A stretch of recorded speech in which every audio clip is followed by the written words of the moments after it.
I made a trophy truck slash off-road animation a few months ago, and I'll walk you through how it came together. This is more of a retrospective breakdown.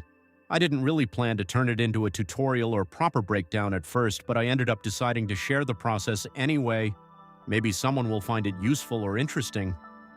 It started when friends from Forma 3D who are working on an asset pack asked me to create something for their upcoming off-road release. I got curious, even though I've never really been into cars or vehicle-related stuff before, so the first thing I did was gather references, mostly trophy trucks and off-road shots. After going through a bunch of them, I started picking out the key elements I'd need for this kind of animation. I usually like breaking complex things down into simple parts. Even complicated scenes become much more manageable when you deconstruct them like that. But that's not really the point of this video. The first thing I had was the car, which already helped a lot since the model was provided by the Forma 3D team. So the main asset was basically covered. At that point, there was no rig for it yet. There is one now.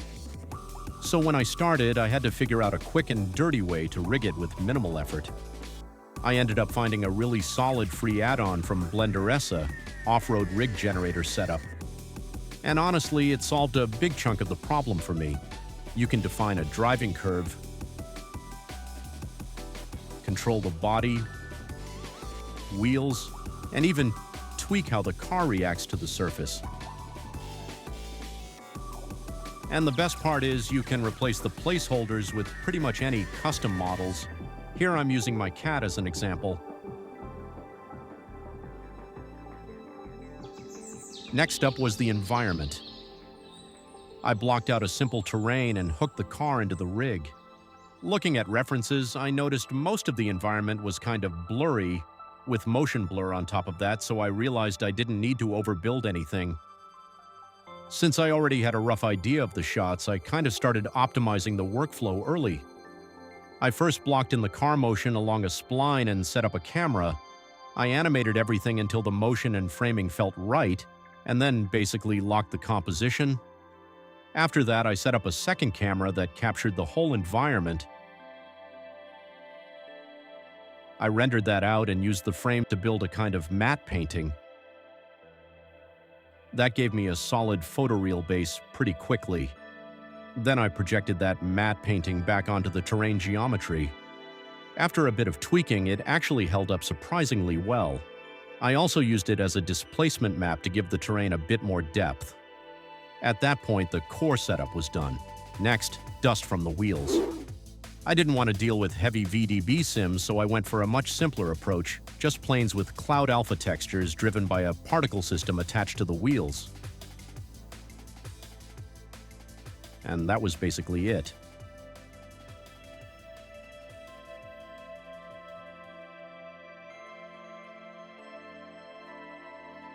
By the way, here's my cat. Then it was time to start polishing everything.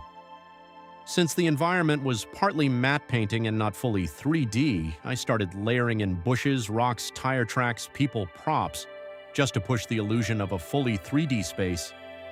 One really important thing was placing foreground bushes that partially block the car. That kind of overlap really sells depth and makes everything feel like it exists in the same world. At the end of the day, this whole thing is really just directing attention, almost like filmmaking. You're basically guiding the viewer exactly where you want them to look, and honestly, you don't need to overthink details that won't even be noticed in the final shot. It's way more important to focus on what actually sells the illusion. For the car flies off the track, I just hand-keyed animation and used the same dust setup. Lighting-wise, one thing I picked up back in my 3DS Max days, when working with outdoor sunlight scenes, I usually start by dropping exposure down to around -5. By cranking up the sun intensity and lowering the exposure, you're creating a high dynamic range. Technically, this doesn't add more rays, but it makes every ray more efficient. They carry enough energy to bounce deeper into your scene, clearing up the noise in the shadows and creating realistic global illumination. Then I set up a world shader with 2 HDRIs, one for scene lighting and one for the background plate. Pretty simple setup overall. That was the environment side done.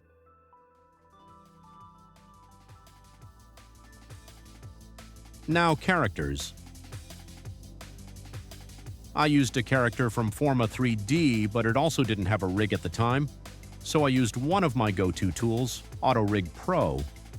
It lets you quickly generate rigs similar to Mixamo, but with more control over the skeleton. It even has an Unreal mannequin option, which is super useful if you're working between Blender and Unreal.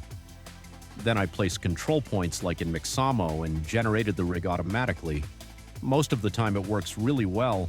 I only had to tweak a few things.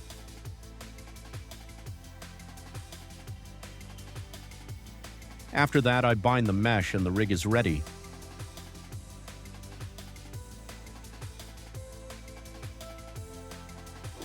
For animation, I used a noise modifier in the graph editor for subtle shake.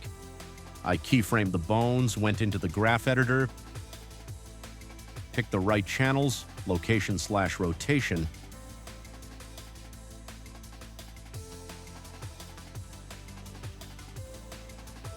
and added noise until it felt natural.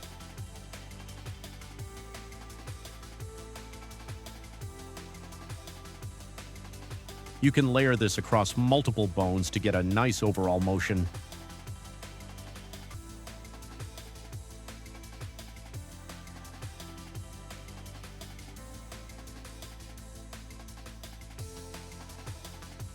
For the steering wheel setup, I created two empties as hand targets and parented them to the wheel. Then in pose mode, I added copy rotation and copy location constraints to the hands, targeting those empties. At first, the hand looks a bit off, but you just slightly adjust the empty position and everything clicks into place. Once that's done, the hand follows the wheel properly through IK. Same thing for the other hand.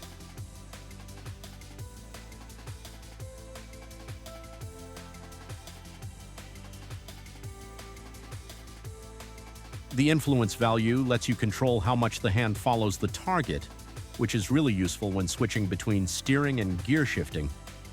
I added another empty for the gear lever, constrained the hand to it as well.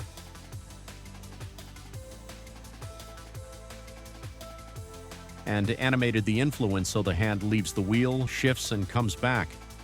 That gave the interaction a much more natural feel.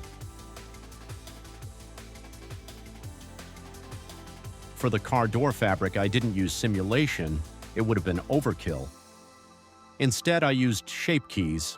I sculpted a few states of the fabric and animated between them to fake motion, and that's pretty much it.